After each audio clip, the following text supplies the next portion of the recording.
Rebel against defeat. Masculinity, men first. Chase excellence. The future of relationships, as from my predictions for this decade, I think we're going to see an absolute substantial increase in divorces. Long-term relationships will be very few and far between.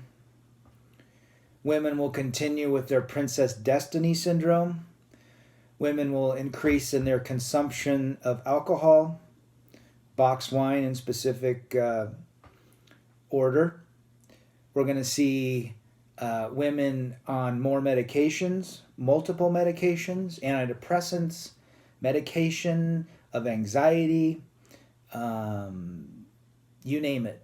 We're going to see women increase with the attention-seeking attributes that they put on their body, such as surgeries, enhancement surgeries, facial surgeries, Botox, liposuction, tattoos, piercings, different color of hair, extensions.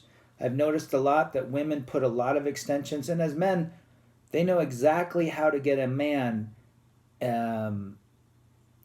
interested.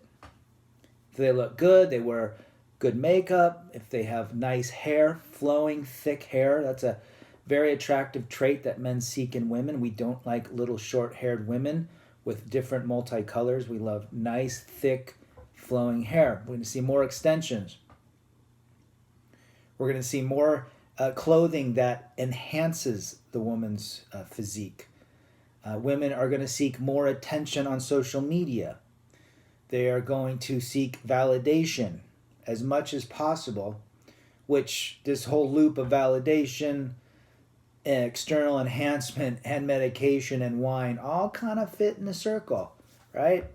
Validation creates dopamine. Dopamine leaves after 10 seconds. They have to self-medicate and do another post so they get more dopamine, and it's a vicious cycle. You as a man cannot compete with that. You never will compete with that. And if you're a relationship that revolves around that, get out now. It's over.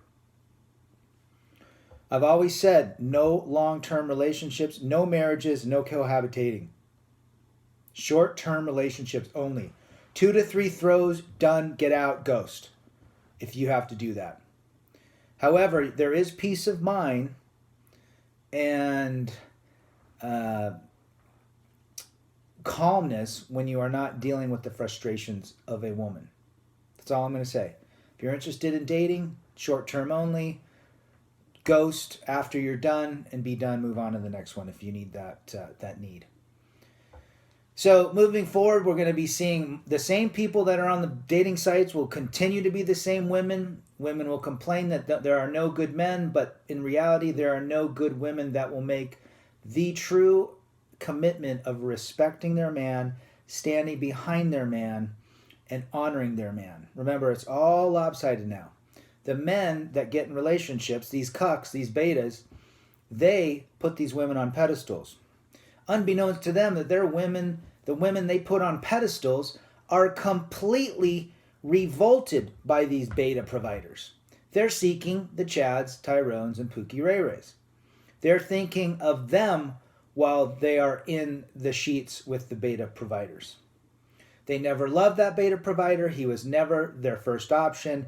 They settled for him, hence they resent him. They will always resent him. There is nothing that person can do. So if your woman's treating you with disrespect, you will never get it back. The best thing you can do is get out of that relationship as soon as possible. Men with kids. We're going to constantly see women and their teenage daughters in competition with one another. Happen in mine. We're going to see women compete for younger and younger men's attention.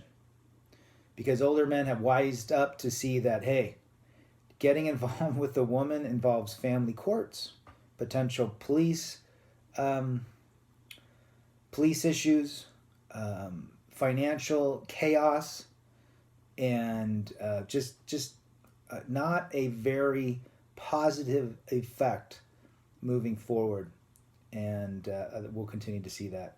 I think more men are waking up to the red pill. More men are seeing that it doesn't pay to be in a relationship.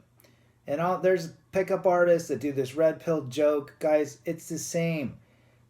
Men and women haven't really changed that much over the evolution of time. Women have what's called female nature, and men, if they do it right, are masculine. Those two brains are difficult. Marriage was never intended to be some sort of love fest. It was intended to provide both parties with protection and provisions. And most families that got married wanted to keep the lands and the property within the bounds of those two families. It was a union of, it was basically a business proposition at that point.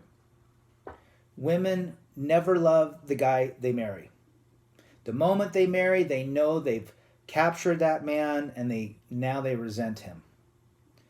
So don't think that some woman's going to love you forever. And if any women are watching this, prove to me, prove to the rest of the folks that you're the one of a kind that will stand behind your man if they're sick, sad, out of work, or, an accident happened.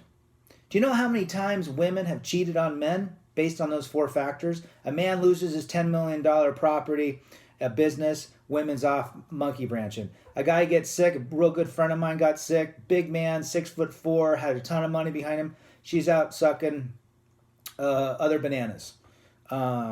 If the guy gets a little sad, maybe his mother or father passed away and it's sad, the woman finds that revolting, moves on.